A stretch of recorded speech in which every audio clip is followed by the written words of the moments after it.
one of the things that raises for me is thinking about if I'm preaching, if I'm doing evangelistic work, if I'm doing one-to-one, whatever ministry I'm involved in, if I have somebody who at least outwardly says, this stuff seems very irrelevant to my life, this seems, again, sort of almost some sort of medieval sort of superstitious stuff, how do you come at that? I'd be curious.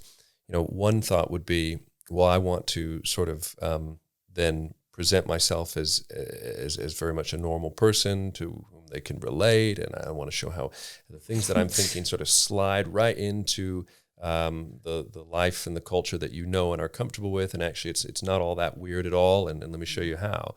And often I think that's a direction we want to pursue in churches, and we want everyone to be comfortable.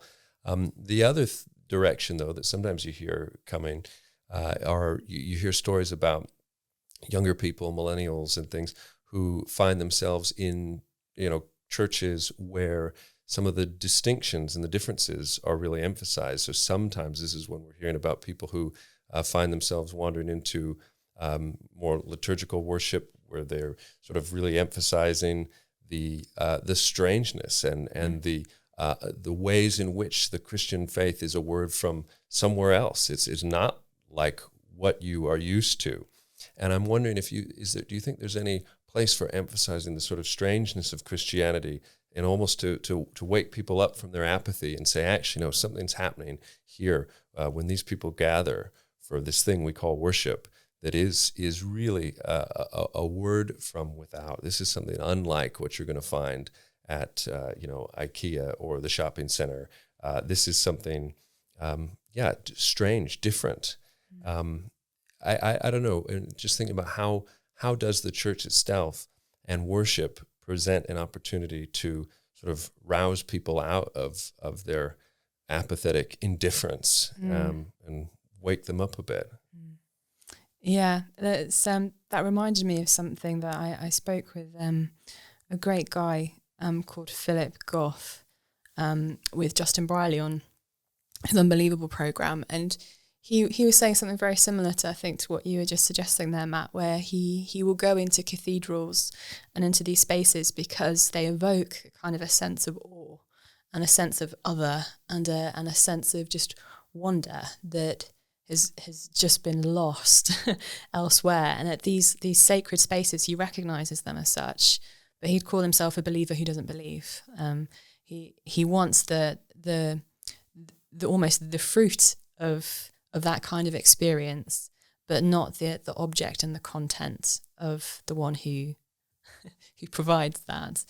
And so, we're probably going a bit off piece now, but spaces in particular, and where's Matthew Sleeman? I'm sure he'd be able to speak much more into this, but the grandeur of the architecture is so evocative and is able to communicate in ways that transcends human speech at some points. I mean, I think John, he's recording this. He was trying to find a picture for your upcoming blog piece, I think, online.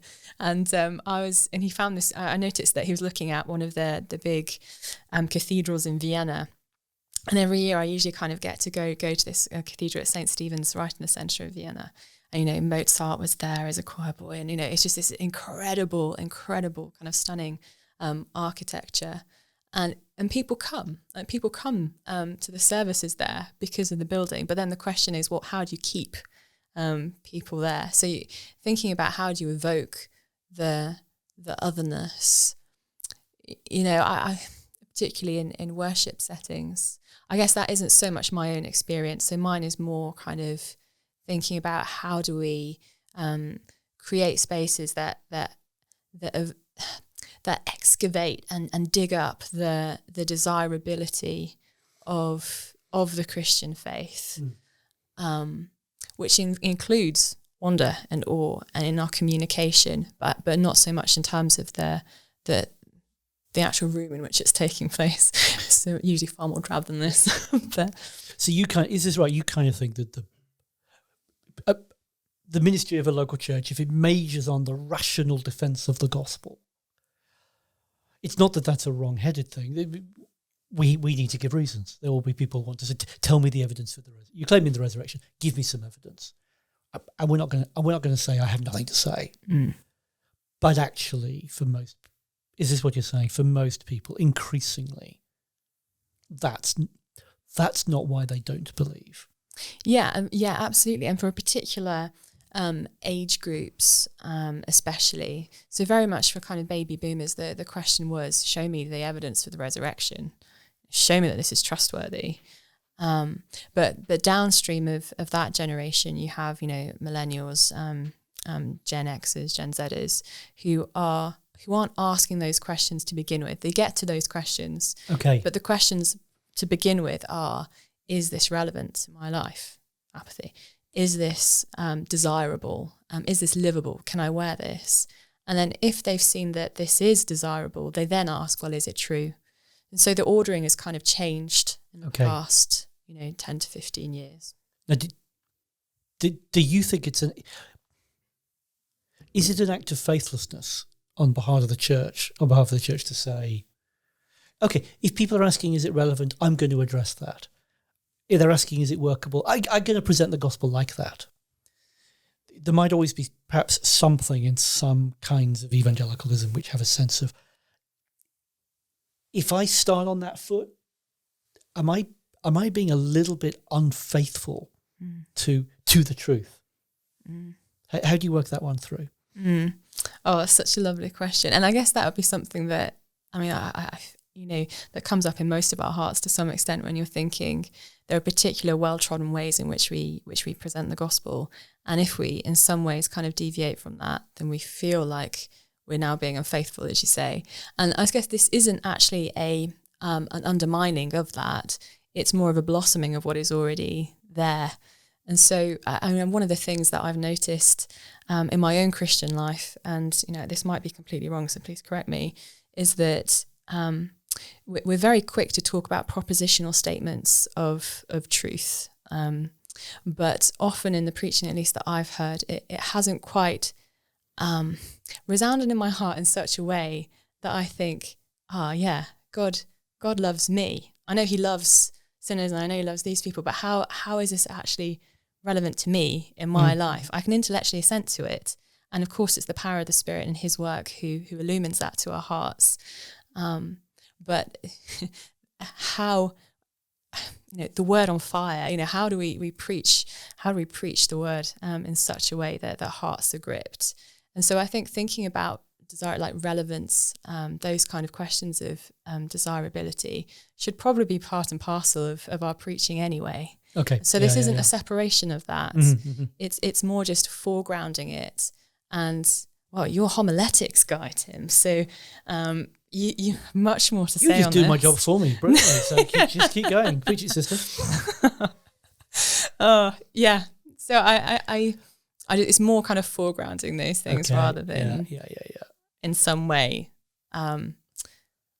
diminishing the gospel. Yeah. So the way we're preaching and teaching, it's always going to be communicating either this is a beautiful, attractive truth or it's not. It's you can't just say, I convey the truth and we'll leave all the aesthetics and how it feels and whether it's a beautiful thing or not. And you can't just leave that all aside because the people listening to it, they're not just minds.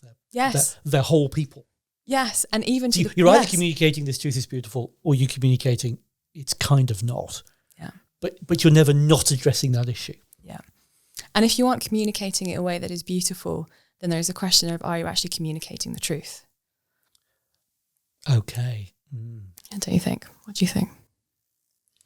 If you're not communicating in a way that's beautiful, are you communicating the truth? Yeah. I think the Christian message has a beauty to it that is inseparable from its truth. They are, in a sense, two sides of the same coin. God is perfectly true. He's perfectly beautiful. When we think about that, when we think about preaching, we think about ministry, we think about, again, this question of apathy. And now, we're almost now talking about the lives of believers, aren't we? Professing believers, professing Christians who struggle with actually the same cultural factors that are weighing on our non-Christian friends are weighing on all of us as well, aren't they? We also live in a world with incredible options for entertainment and things to do with our time, things to distract us.